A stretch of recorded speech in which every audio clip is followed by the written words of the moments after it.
અંગ્રેજોનું શાસન હતું અને અંગ્રેજો જ્યારે આદિવાસી પર દમન કરતા હતા ત્યારે એમણે પ્રજ્વલિત કરીને જે પ્રકારે અંગ્રેજોની સામે લડત લડીને એ એક પ્રકારે એમણે પણ શહેરી હોળી હતી.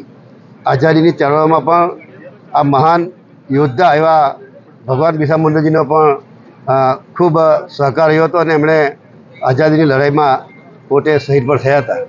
ત્યારે ભૂતકાળમાં ક્યારેય પણ 2014 પહેલાંની સરકારોમાં ક્યારેય પણ ભગવાન બિરસા મુંડાજીને કોઈ યાદ નહોતા કર્યા.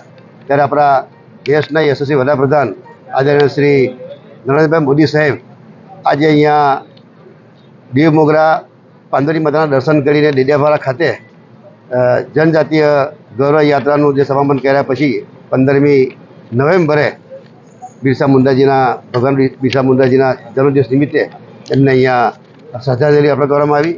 સાથે સાથે સમગ્ર દેશની અંદર આજે આ જનજાતિ ગૌરવ દિવસની ઉજવણી થઈ રહી છે. ત્યારે 15મી નવેમ્બર આખા દેશની અંદર જન્મજયંતિ ઉજવવા માટેનું પણ નક્કી કર્યું છે.